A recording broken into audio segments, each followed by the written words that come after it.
Hello friends, hope all are fine. आज हम लोग कॉस्ट शीट के बारे में बात करेंगे। तो कॉस्ट शीट क्या है? कॉस्ट शीट एक कंपनी का ओवरऑल जो एक्सपेंडिचर है उसको हम लोग एक स्ट्रक्चर्ड फॉर्मेट में एंट्री करते हैं, जिससे हमें बहुत सारी चीजों का पता चलता है। तो कॉस्ट शीट का पर्पस क्या है? एक्चुअली कॉस्ट शीट जब हम लोग बनाते हैं तो उससे हमें एक्यूरेट प्रोडक्ट कॉस्ट का पता चलता है, जिससे हम लोग हमारा अगला जो स्ट्रेटेजी है वो हम डिसाइड कर सकते हैं। अभी इसमें दो टाइप के प्रोडक्ट कॉस्ट शीट होते हैं। पहला जो होता है वो है हिस्टोरिकल कॉस्ट शीट, जो कि हमारा पुराना जो डेटा है या फिर जो कॉस्ट इनकर हुआ है वो हम लोग एंट्री करते जाते हैं, और ईयर एंड में हमें पता चलता है कि इतना कॉस्ट हमें लगा हुआ है। और estimated cost sheet, estimated cost sheet मतलब कि हम लोग कोई तो एस्टिमेट लगाते हैं प्रोडक्ट का प्राइसिंग डिफाइन करने के लिए, तो उसको हम लोग बोलते हैं estimated cost sheet. Estimated cost sheet जो है वो नॉट ओनली प्रोडक्ट के लिए बट प्रोजेक्ट में भी बनाया जाता है वायबल रखने के लिए। बट अभी हम लोग जो बात करेंगे वो हम लोग स्पेसिफिकली प्रोडक्ट का बात करने वाले हैं। ओके, सो क्यों बनाते हैं कॉस्ट शीट? तो पहला मैंने बताया कि प्रोडक्ट का कॉस्ट हमें एक्यूरेटली पता चलता है। दूसरा ये है कि जो सेलिंग प्राइस है प्रोडक्ट का वो हम लोग फिक्स कर सकते हैं। वो कैसे फिक्स कर सकते हैं? अगर हमें पता चलता है कि हमारा ओवरऑल कॉस्ट जो है वो 100 रुपीज है, तो ऑब्वियसली मुझे प्रोडक्ट का जो यूनिट प्राइस है वो मोर देन 100 रुपीज रखना पड़ेगा, तभी तो मुझे कुछ प्रॉफिट मिलेगा। दूसरा इसका और एक बेनिफिट ये है कि हम लोग कॉस्ट कंपेयर कर सकते हैं। मतलब कि हमारा एग्जैक्ट कॉस्ट, अभी का कॉस्ट और अर्लियर कॉस्ट, इसका हम लोग कंपैरिजन कर सकते हैं, और अकॉर्डिंगली हम लोग स्ट्रेटेजी डिफाइन कर सकते हैं। हम लोग कॉस्ट कंट्रोल पे काम कर सकते हैं। अभी कॉस्ट कंट्रोल पे कैसे काम कर सकते हैं वो भी मैं आगे बताऊंगा। हम लोग डिसीजन मेकिंग कर सकते हैं कॉस्ट शीट से। देखिए, डिसीजन मेकिंग का मैं एक एग्जांपल देता हूँ कि समझ लीजिए हम कोई प्रोडक्ट बना रहे हैं। वो प्रोडक्ट का ओवरऑल कॉस्ट जो है वो हमें 200 रुपीज लग रहा है, और सेम प्रोडक्ट जो है वो हमें बाहर से मिल रहा है 100 रुपीज में। सो मुझे 100 रुपीज एक्स्ट्रा पे करना पड़ रहा है वो प्रोडक्ट बनाने के लिए। तो मैं सेल कितने में करूंगा? अगर मैं मार्केट कॉस्ट से ज्यादा सेल करता हूँ तो कस्टमर नहीं परचेस करेगा मुझसे। So in that case I will have to decide whether to buy that product और टू प्रोड्यूस और मैन्युफैक्चर दैट प्रोडक्ट। सो ये केस में मेरा डिसीजन यही वायबल रहेगा कि मैं प्रोडक्ट परचेस करूंगा, लेबलिंग करूंगा और बेचूंगा। सो उससे मैं प्रॉफिट कमा सकता हूँ। उसके बाद मैं और एक चीज जो कर सकता हूँ कॉस्ट शीट से वो ये है कि मैं कॉस्ट मॉनिटर कर सकता हूँ कि कहाँ पे मेरा कॉस्ट बढ़ रहा है, कहाँ पे मेरा कॉस्ट जो है वो स्टेडी है, कहाँ पे मेरा कॉस्ट कम हो रहा है। सो उसके हिसाब से मैं मेरे प्रोडक्ट का प्राइसिंग स्ट्रक्चर जो है वो चेंज कर सकता हूँ, क्योंकि at the end of the day company को प्रॉफिट कमाना है। ठीक है, और अगर कंपनी को प्रॉफिट कमाना है तो मार्केट रिक्वायरमेंट के हिसाब से मुझे प्राइसिंग जो है वो कम ज्यादा करना पड़ेगा, तभी मेरा सेल बढ़ेगा और तभी मेरा प्रॉफिट बढ़ेगा। अभी हम लोग कॉस्ट शीट के बारे में डिटेल में बात करेंगे। सो उसके लिए हम लोग एक एग्जांपल लेते हैं। अभी किसका एग्जांपल लेंगे? हम लोग एक पेन की कंपनी का एग्जांपल लेते हैं। ठीक है, सो ये मैंने बहुत सारे नंबर ऐड किए हैं बट हम लोग अलग से नंबर ऐड करेंगे इसमें। सो मैं कंपनी का नाम लिखता हूँ एबीसी पेंट्स लिमिटेड। ओके, जिसके लिए मैं कॉस्ट शीट बना रहा हूँ।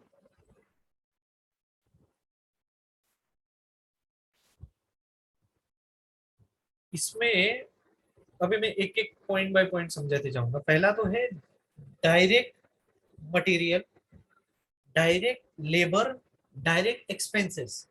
ये पूरा जो चीजें हैं वो मेरी प्राइम कॉस्ट में आ जाता है। Okay, so what is the direct material, direct labour, direct expenses? मेरा पेन बनाने के लिए जो डायरेक्ट चीज लगने वाली है, जैसे कि मुझे रिफिल लगने वाला है, जैसे कि मुझे पेन का कवर लगने वाला है, पेन का दोनों साइड का जो स्ट्रक्चर है वो मुझे बनाना है, तो वो हो गया मेरा डायरेक्ट मटेरियल। और वो बनाने के लिए मुझे जो रॉ मटेरियल लगने वाला है वो हो गया मेरा डायरेक्ट रॉ मटेरियल। ठीक है, सो सबसे पहले हम लोग क्या करते हैं कि पुराना जो स्टॉक है वो हम लोग डिफाइन करते हैं। मतलब कि लास्ट ईयर का क्लोजिंग स्टॉक जो था वो ये साल का मेरा ओपनिंग स्टॉक हो गया। तो समझ लीजिए आज की डेट में मेरे पास 50 लाख रुपए का ओपनिंग स्टॉक है। उस पे मैंने और रॉ मटेरियल परचेज किया। समझ लीजिए मैंने 75 लाख रुपए का रॉ मटेरियल परचेज किया। वो मटेरियल अंदर लाने के लिए मतलब कि फ्रेट पैकिंग एंड ऑल मुझे खर्चा लगा 1 लाख रुपए।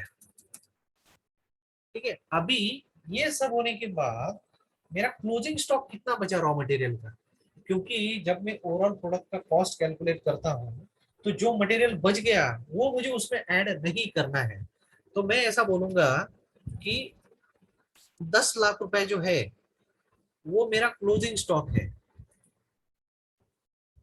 तो मैं क्या करूंगा, इसे माइनस कर दूंगा।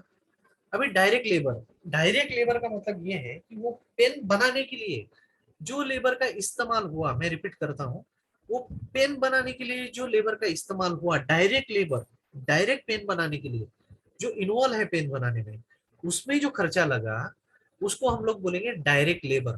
ठीक है, सो मैं बोलूंगा कि वो डायरेक्ट लेबर का जो खर्चा लगा वो मुझे लगा 5 लाख।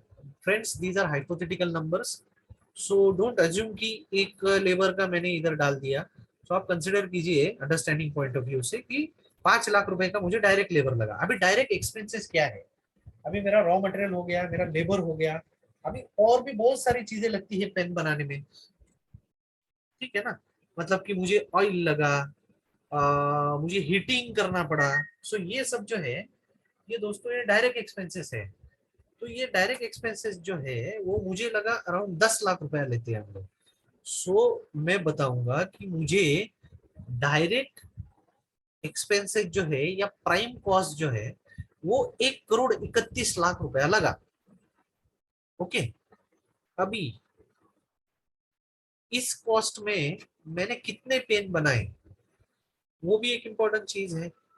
तो समझ लीजिए 1 करोड़ 31 लाख रुपए में एक हम लोग एस्टिमेट लेते हैं कि हम लोगों ने 1 लाख पेन बनाए। बहुत महंगा है। 10 लाख पेन बनाए चलिए, ठीक है। सो अभी मेरा 13 रुपया जो है,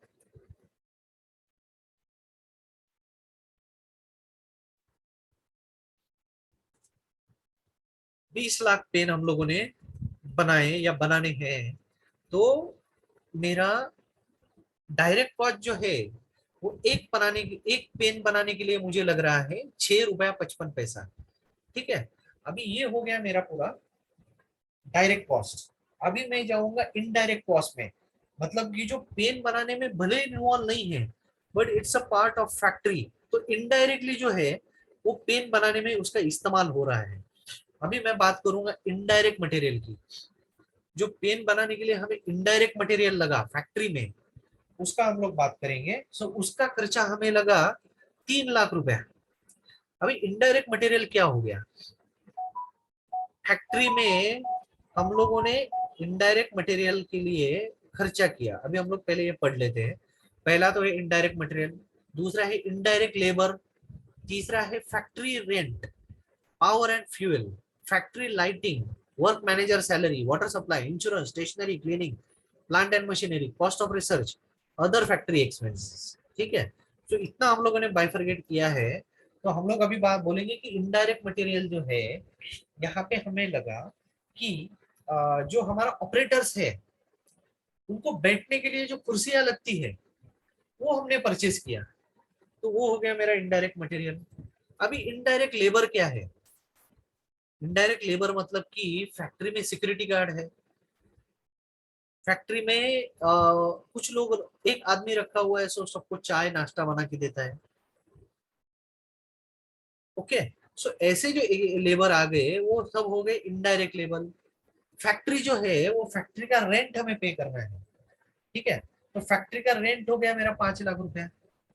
उसके बाद मुझे लग रहा है पावर एंड फ्यूल।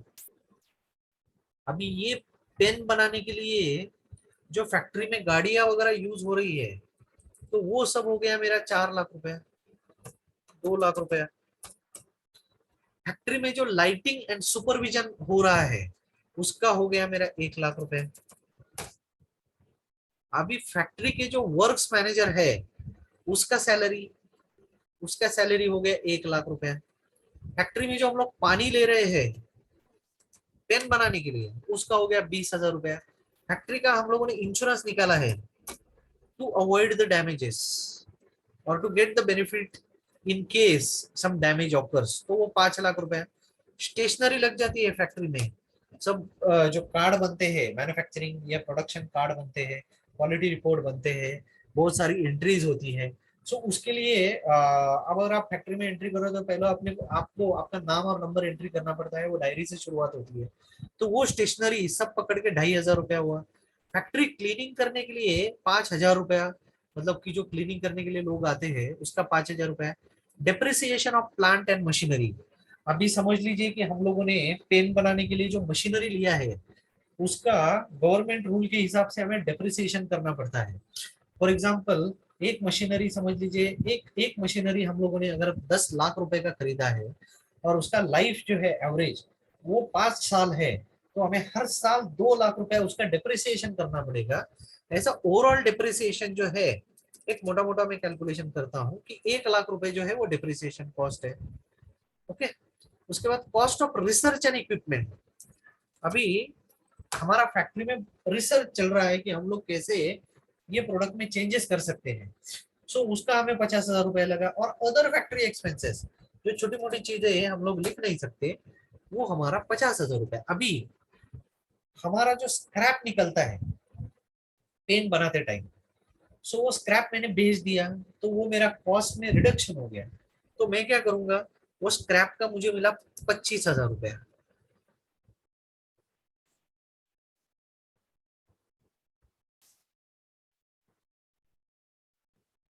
वो स्क्रैप का मुझे मिला 25,000 रुपया। ओके।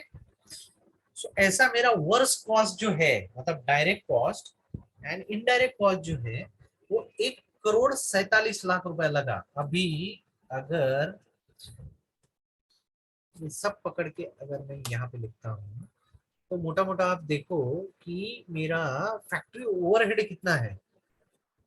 अगर मैं यहाँ से माइनस करता हूँ तो 80 पैसे पर इंस्ट्रूमेंट जो है वो मेरा फैक्ट्री ओवरहेड जा रहा है। ओके। अभी मैं क्या करूंगा, opening stock of work in progress, अभी जो मेरा मटेरियल जो है वो वर्क इन प्रोग्रेस में है उसका मैं लिखूंगा कि वर्किंग प्रोग्रेस अभी जो है मेरा 25 लाख रुपए है। एंड क्लोजिंग स्टॉक जो है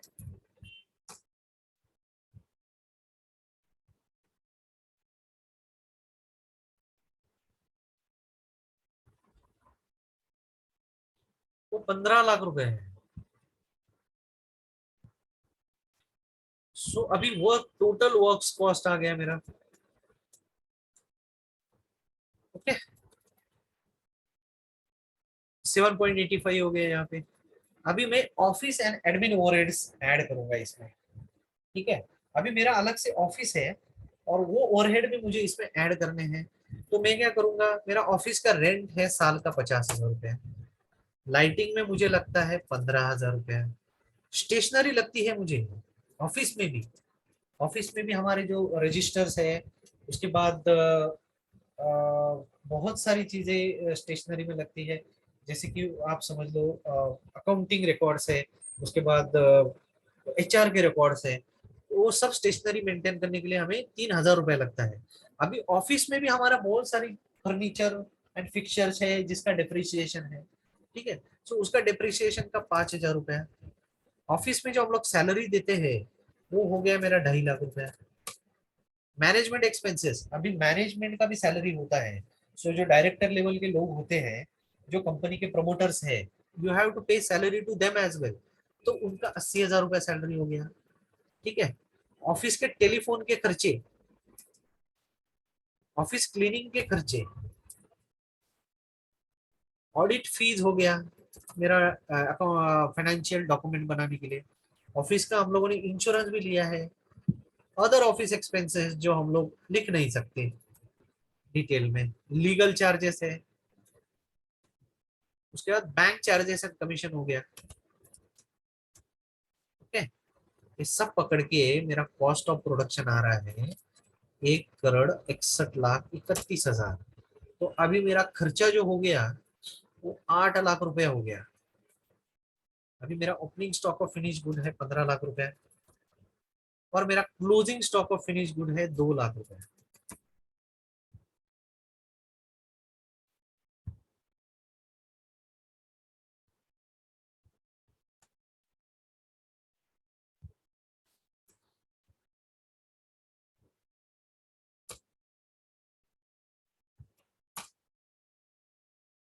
राइट, सो अभी मेरा कॉस्ट ऑफ गुड्स सोल्ड आ गया।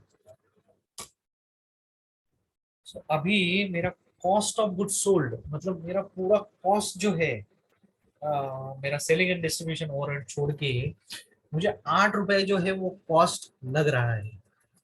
ठीक है, 8 रुपए 72 पैसे।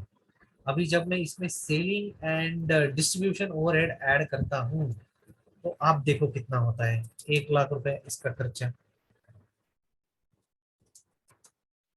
कमीशन हो गया 25,000 रुपए, शोरूम के एक्सपेंसेस हो गए 10,000 रुपए, शोरूम के रेंट एंड रेट्स हो गए 10,000 रुपए, ट्रैवलिंग एक्सपेंसेस हो गए 15,000 रुपए, वेयर हाउस का रेंट हो गया एंड रेट्स हो गया वो हो गया 5,000 रुपया। वेयर हाउस का स्टाफ है, वहां पे भी हमें सैलरी देनी पड़ती है। डेप्रिसिएशन एंड रिपेयर, अभी जो डिलीवरी व्हीकल लगता है तो वो डिलीवरी व्हीकल का भी डिप्रिसिएशन होता है, सो उसका हो गया 2,500 रुपया। कैरेज आउटवर्ड्स, जो बाहर जा रहा है उसको फ्रेट लगने वाला है, उसका 10,000 रुपया। फिनिश गुड्स की हम लोग बात कर रहे हैं, या फिर जो हमारे आई एम सॉरी, यहाँ पे फिनिश गुड्स नहीं आएगा, यहाँ पे जो आपका मार्केटिंग मटेरियल जो बाहर जा रहा है उसको जो पैसा लगेगा, that is considered here. Debt collection charges, bad debt जो है, other selling and distribution expenses जो चुनना छोटा मोटा हम लोग लिख नहीं सकते, वो मैंने सब डाल दिया। अभी क्या हुआ कि मेरा टोटल कॉस्ट आ गया यहाँ पे। तो अभी आप अगर देखोगे तो 8 रुपए 81 पैसे मुझे 20 लाख पेन बनाने में लग रहे हैं। ओके, तो अगर मुझे 25 लाख रुपया प्रॉफिट कमाना है तो मुझे ये पेन जो है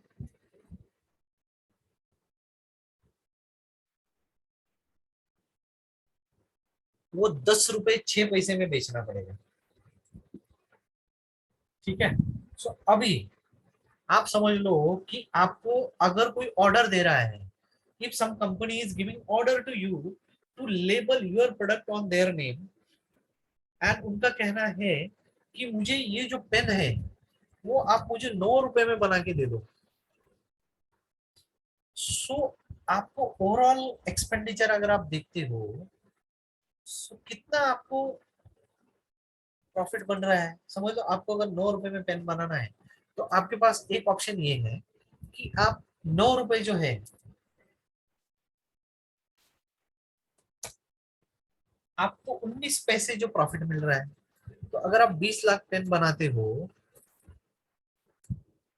तो आपको 3,81,000, दिस विच इज मिनिस्कल। सो ऐसे ही धंधे में काम करके मजा नहीं है। ठीक है ना। सो इसमें एक चीज मैं आपको बोलूंगा कि अगर हम ये ओवरऑल स्ट्रक्चर ही देखते हैं तो हम लोग देखेंगे कि हमारा प्रॉफिट जो है वो हम लोग कितना परसेंट कमा रहे हैं ओवर कॉस्ट ऑफ सेल्स। देखो, मोटा मोटा हम लोग 14% जो है वो प्रॉफिट कमा रहे हैं। ठीक है ना। ये भी बहुत ही कम है दोस्तों, क्योंकि मार्केट का अगर हम लोग ओवरऑल देखेंगे तो हमारा प्रॉफिट जो है वो बढ़ना चाहिए। ठीक है, सो ये एक हम लोग कॉस्ट शीट से एक बेनिफिट मिलता है कि हम लोग कैलकुलेट कर पा रहे हैं कि 14% हम लोग प्रॉफिट कमा रहे हैं। अभी हम लोग देखते हैं कि सेल्स, इतना सेल्स करने के लिए हमें कितना, देखो हम लोग हम हमें इतना प्रॉफिट कमाने के लिए हमें कितना सेल करना पड़ रहा है, ये एक हम लोगों ने कैलकुलेट कर लिया।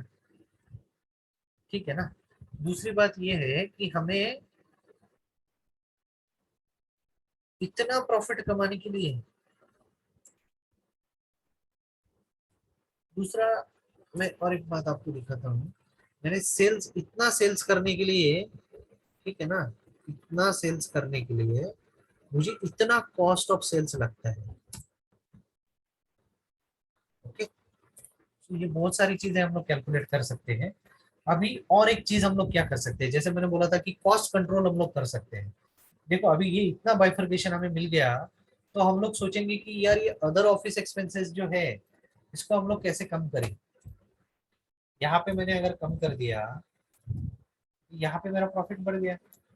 दूसरी बात, अभी हमारा वेयर हाउस है, इसका रेंट जा रहा है, वेयर हाउस स्टाफ जा रहा है, ठीक है, कैरेज आउटवर्ड जा रहा है, डेट कलेक्शन चार्जेस जा रहा है।